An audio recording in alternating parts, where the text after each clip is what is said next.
Hey guys, welcome back to the channel. So guess what?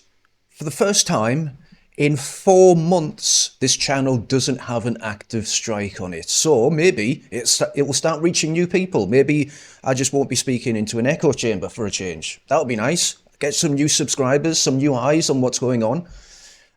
In the meantime, for those, by the way, that haven't seen the previous video, there was a report released the day before yesterday that confirms that what we all thought was true, what we all thought was just, you know, the evidence that we saw with our own eyes, the conspiracy that the left would say that we're engaging in, that there is an actual Islamist takeover happening in the West, and it's been planned and it's been acted upon, and it's been planned for the last 50, 100 years, and we're halfway through their current push to subtly integrate itself into Western society and take it over from the inside. If you want to find out more about that, then go watch the previous video.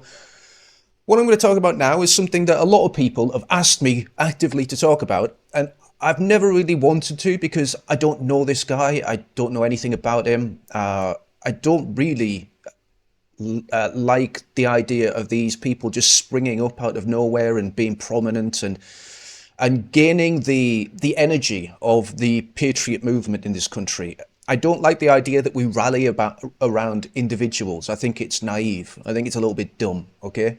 Now, I'm not calling you guys dumb. You know, you all need your heroes. It's just that I don't have one. I don't have a hero. I'm not affiliated to anyone. I don't believe that there's a single party going to save this country. I will literally talk about anyone and give you the good and the bad, okay? I do not give a fuck. I have no allegiances apart from to my country. And that means something more to me than any individual could ever mean to me, okay? So my country trumps any single patriot that's out there. Because people are flawed, right? They've all got things that are good, they've all got things that are bad. They've all got histories, they've all got things that they've said before that you wouldn't necessarily agree with. People are not perfect, and I hate getting wrapped up in the idea that you need a person to lead you. I don't believe that's true. I don't think that's going to save the country, but that's my own personal opinion. So lots of people have asked me to talk about Danny Tomo, and again, I don't know fuck all about this guy, so I'm going to start with Nick Lowell's, because why not start on the negative side and see what they're saying about him? Because let's be transparent, okay? So Nick Lowell's, who I'm guessing doesn't like him because Nick Lowell's is a commie twink, he says that Danny Thomas is a key Tommy Robinson sidekick. He is putting the finishing touches to the stage. He is an organizer of the event, a violent man who was once imprisoned for attempted kidnapping in a drug deal that went wrong. I don't really care. I do not give a shit. I don't really care about someone's past. I only care about my country. If people rally behind him and he's saying the right things, then I don't really care what he's done in the past at all. I'm going to talk about something else in a sec, but I'll just wait for now and we'll move on to the next one. Here's something else that I saw. These are the very first posts on X that when I search for Danny Tomo, the name, these are the first things that pop up. So I'm guessing this is another left-wing supporter because it's a negative post about Danny Tomo, or maybe it's someone on the right. I don't know. That looks like a pretty nice Twitter bio. Born in Newcastle, between London and Castletown. Comp Sci, PhD, Microsoft, Apple, Linux, Cisco certified, ethical hacker. All right, well, that doesn't sound so good. That doesn't sound so good. But I like the flags, you know, the Isle of Man and the English flag. That's nice. But let's see what they've posted and trying to get people's attention around. This is probably not going to be good. This is Tommy Robinson's right-hand man, Danny Tomo. What do you have to say about this? The whole of the Tommy team absolutely fucking hate Danny Tomo. They do now, yeah. Because they know what some of the things he's done. All the women especially hate him. So I don't know who he's talking about there. Is he saying all of Tommy Robinson supporters hate him, and all women hate him? It came to light that my daughter, who was a survivor, when he met my daughter, who was working in my office at the time, the minute he met her, he started texting her all the time, continually texting her. She went down, she drove herself down to his place, and then apparently him and his mate were there just doing coke all night. Yeah, Yeah. no surprise. Nurse her into bed. Yeah. According to my daughter, that one I don't know. But Groomed, simply groomed. yeah, and they're all at it. Yeah. You know, So I don't know what that's about. I'm assuming it's got something to do with the grooming gang survivors. Cocaine's involved. This is all, you know, anecdotal evidence, right? It's someone saying something has happened. So I can't really put a lot of weight behind this. I don't know what to say, guys. There's rumors out there, right? I don't know whether this is true or whether it's not true. If it is true and he's groomed a grooming gang survivor, that's pretty bad. The fact that he's taking cocaine, I don't give a shit. Millions of people take cocaine. As I'm wiping my nose, no, I don't. I've never took the stuff. Never really fancied it, but lots of people do, and I've got nothing against them. What they do in their own personal life is up to them. So if he's maybe he liked the girl. I just don't know the circumstances. But again, this is the very first video, one of the very first ones that pop up when researching about Danny Tomo. I know a lot of people in the comments are going to flip out with these kinds of videos, but I just don't care anymore, guys. I'm going to talk about what I want to talk about, and I'm going to show you what's out there. That's it, okay? Now, next one. There's loads of them, by the way. I'm not going to show you all of them, but this is I believe when Birmingham City football, Aston Villa fans, the Muslim fans, banned Maccabi Tel Aviv fans from coming to Aston Villa and supporting their team because, of course, they're Jews, aren't they?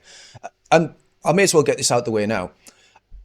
A lot of people seem to think that as soon as you mention Islam as being a problem in the UK, you need to immediately start mentioning the fact that the Jews control them and that Islam is the broom of Israel. Now, that might be true, okay? But I don't need to fucking mention it in every single video. How about you just let me talk about Islam sometimes without going on a massive diatribe about how the fucking Jews rule the world? That would be nice. Yes, you're so smart. Of course, I keep forgetting how smart you are in your basement with your little fucking keyboard telling me that I don't know shit. I'm sorry. I don't live up to your standards of constantly, in every single video, bashing Jewish people. Just give me a break, all right? Fucking hell. Everyone knows this stuff. The same as the previous video. Everyone knows that there's an Islamic plot to take over the West. The fact that there was evidence that came out now that supports that is newsworthy, and that's why I talked about it. So, a lot of people have a problem with Tommy Robinson, and I'm assuming this guy, because it keeps getting mentioned, that he's in the pocket of Israel, or that he's in the pocket of Tommy Robinson, who's in the pocket of Israel. Let's clear that up now, okay? We're aware of it, so calm down. Let's see what he says about the furor involving Aston Villa Football Club. So, behind me, Aston Villa Football Club. Not a club I support personally, but I tell you what I do support is the English lads that love this club. And over the last few weeks, this club has been used as a political football, which it never should be. The Islamists in this city think that they belong and own this city. They do not. We, as English men and women, are standing united today to say that we will not accept this Islamist agenda that is happening in Birmingham. You might think that you own this city, but you don't. This is sacred land to the English, and the English lads stand united to say no to you and your hate. So today, like we saw in Whitechapel, those that are going to arrive here to... Okay, so he's talking about the problem, then he goes into a rallying call, I'm assuming, right? That didn't work. The government ended up banning the fans anyway because the government is in bed with the Islamists. As we saw with this plot, this report that's been released, most of the government are on board with the Islamist takeover. You saw the videos that I posted previously with David Cameron in his closed-door meeting saying that they need Muslims in every facet of government, from the lowest councillors to the very highest positions of government. So the government itself is happy to be taken over by Islam. So I wasn't surprised to see that this went on deaf ears and the government banned those fans anyway. So it's good having a rallying cry. I understand it. You need these things. You need people to get passionate. But nothing was done here, okay? Let's have a look at another one. This is Dr. Louise Raw, anti-fascist, match women historian, book striking a light, or whatever, founded hashtag survivors against fascism. What the fuck does that mean? We're all survivors against fascism, you dozy bint. Do these people even know what fascism is? Like, do they even understand the definition of fascism? Because I'm starting to think that they don't. Okay, so convicted kidnapper had cocaine-fueled affair behind wife's back with American political aid. So it's all just personality trashing, or yeah, it's just trashing someone's not personality. What's the word? Character assassination. It's just all character assassination. Well, let's listen to this. The same sexual deviant who is no longer welcome in Telford because of his nefarious behaviour around CSE victims, he's now putting out a call for civil unrest in revenge for the sexual crimes committed against his country's women and children by foreign perpetrators. So again, character assassination and framing, and then posting a video in which he's going to say my children, probably something nice and proactive. So it's time to stop marching, it's time to stop protesting, and it's time that we take a leaf out of the book of our ancestors and our forefathers, and we do something to show them that we are not messing around anymore. No women, no children will be at this meet that we're going to call it. No vulnerable people, no disabled, just men. Now, why should you come? Why should you do whatever is called upon? Why should we do it? Because I tell you now, I would rather take one for the team and do what's necessary for this country and for my children than sit back and let these savages run riot in our country. We are England. This is England. Okay, so another rallying cry here. I understand where he's coming from. When you go to these protests and you're surrounded by women, children, the disabled, it's very hard to feel as though you can actually do anything if you get the police or some left-wing agitators come into the crowd. You kind of feel trapped in a way. And also you want to be in your best behavior, because if things kick off, then you don't want the old, you don't want the elderly, you don't want children getting hurt. So there's a little bit more protection when you're just a crowd full of men that are ready for whatever happens or whatever the police are going to do. But when he says we need to go after them and they are the problem, like who exactly? Who's the problem? This isn't just some Muslims in the streets that are taking over the country. This is going all the way through Parliament. This is the government itself. This is the civil service. This is the police. It's every facet of society. Every avenue of power is being taken over by Islamists. So we can go into the streets and protest this, and yes, we can have a good old scrap with the police, but that's not going to solve anything. In fact, that's probably going to play into the hands of the left-wing media, because the media are also co-opted by a bunch of Islamists and communists, basically. In the report that was released the other day, it mentioned the alliance between the red and the green. I think they said the red and the green wall, something like this. I can't remember the exact phrasing, but what it was saying is they need to join forces with the Labour Party and the Greens. Now, the Greens take up quite a lot of different aspects of our society: the homosexuals, the transgenders, the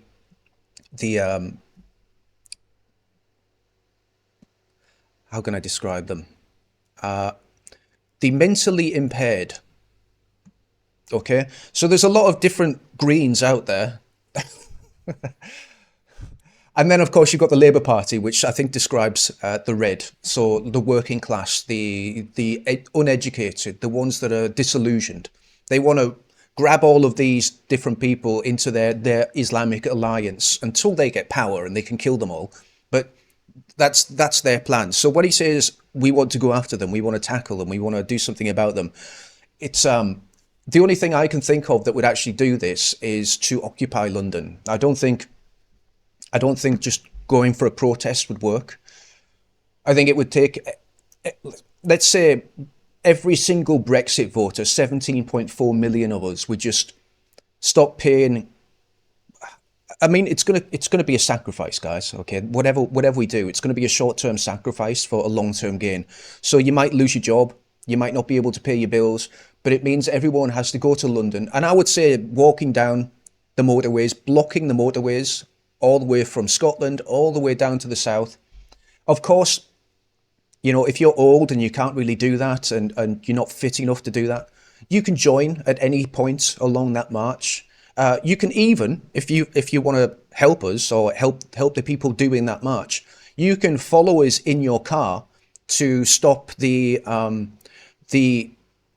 Muslim cars of peace that might, you know, come up the motorway and try and attack us, or going the other way, you know, the police that might try to block us. You could be there in your tractors moving the police cars out of the way. There's all kinds of different things that you can do to help. You don't need to actually get on the march and do it.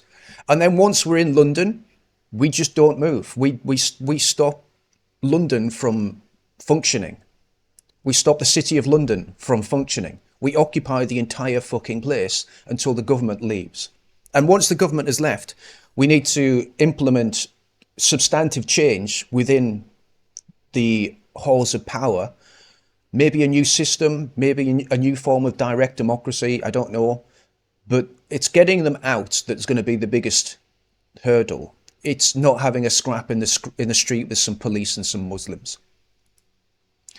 All right, so this is Jimmy Danga. Who's he? He's got no bio. That's fine. He's probably normal then. Danny Tomo is going to bring loads of... Oh, no, never mind. Danny Tomo is going to bring loads of Tommy Tards to Calais for a tear-up with the migrants. Again, this association with Tommy Robinson, like he's somehow like this extreme right-wing figure, is something that we've got to combat as well, guys. Tommy Robinson is not an extreme right-wing figure. He's not bothered about the browning of England. He's not bothered about remigration. He's not bothered about the trans movement or any of this shit. The only thing he's really concerned about is Islam. And I think there's a lot of legitimate criticism that comes his way because of his seeming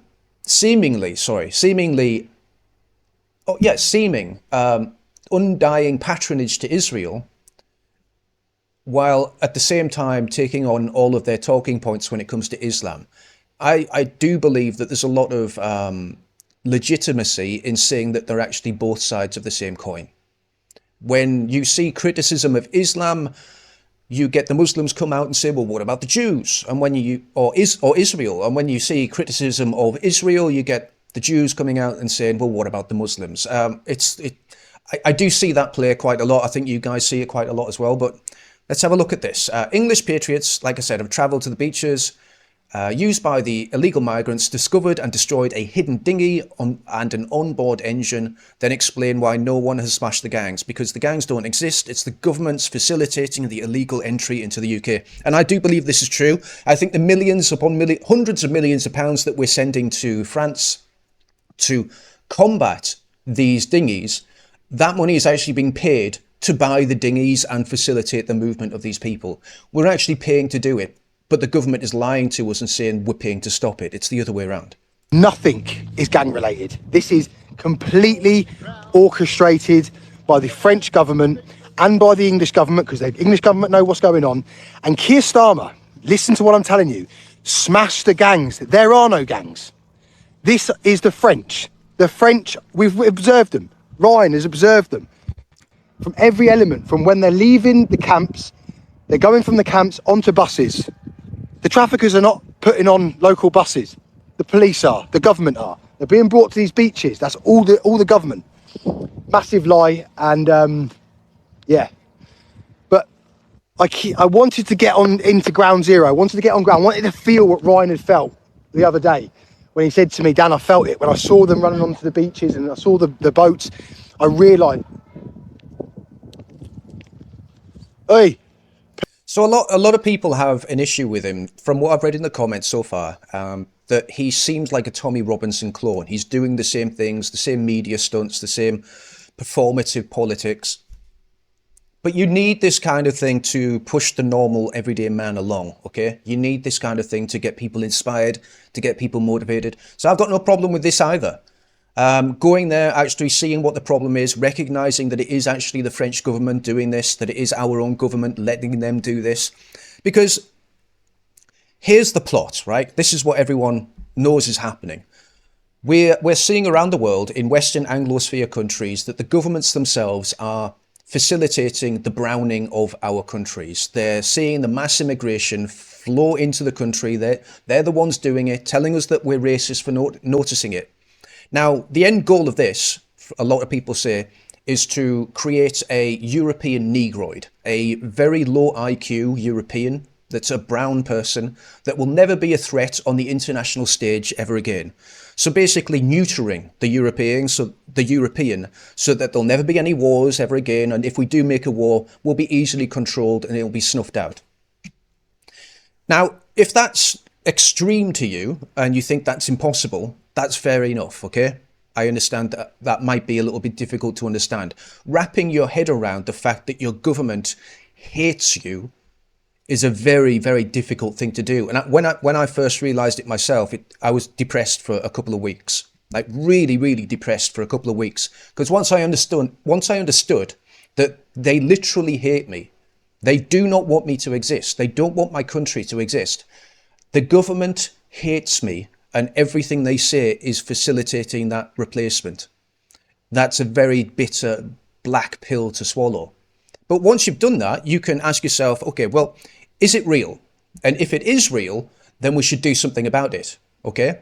But even if it isn't real, we should probably do something about it just in case it is real. Because if you don't do anything about it, you're gone. That's it. Your future's gone. You're replaced. They do exactly what you want. And if you don't do something, if you do something about it, then at least maybe you've got a chance. So it's like saying, well, it's not happening. Therefore, you've got absolutely zero chance of trying to combat it. If it is happening, then at least do something about it. I would rather do something about this in the off chance that it is real than do nothing about it. Because reiterate the point 4 or 5 times in a row for you guys. If you don't do anything about it and it is real, then you're fucked, aren't you? So there's more, like a detailed Danny Tomo exposing the pathways into France. So again, he's talking about smashing the gangs and how the gangs aren't real. We've got this one here, an interview with Danny Tomo. This is England, so another rallying cry here, another rallying cry to say that we need to take it back by any means necessary. Again, there's no real plan there. I would love there to be a plan. I've just gave you a plan.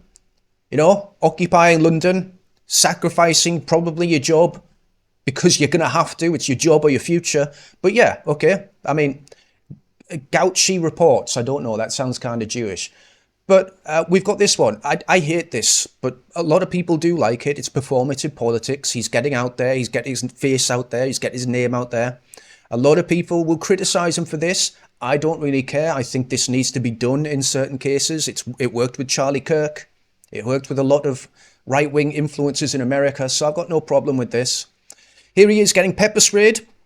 So again, I don't know whether this is performative, whether he was pepper sprayed. I've had criticisms from Tommy Robinson saying that, maybe the police did it on purpose to try and make him that right-wing figure that people rally behind. I don't know. You don't know. No one knows apart from these people in these videos, okay? What else have we got?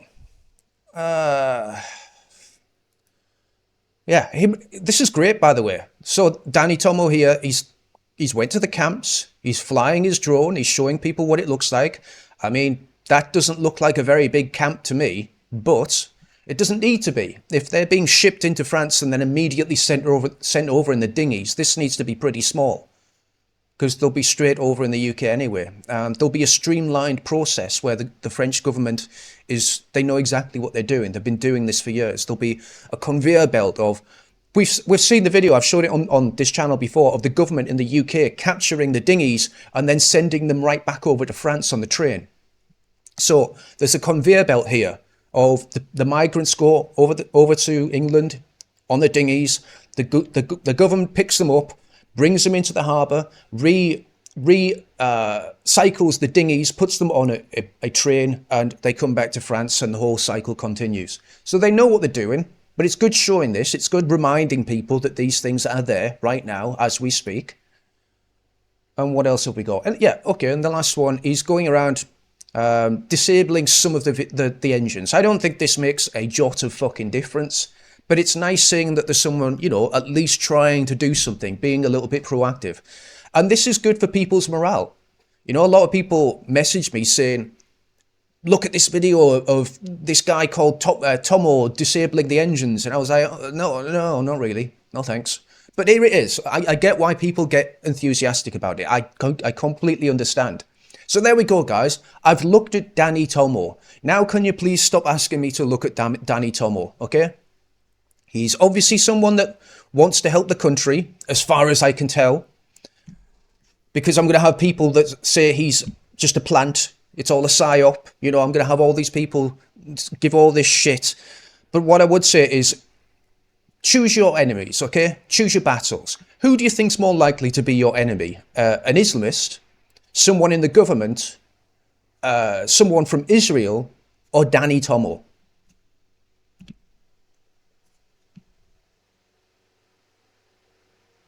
We've got to come together eventually, guys. And if we keep dividing and then subdividing along petty lines, then we're not going to get anywhere.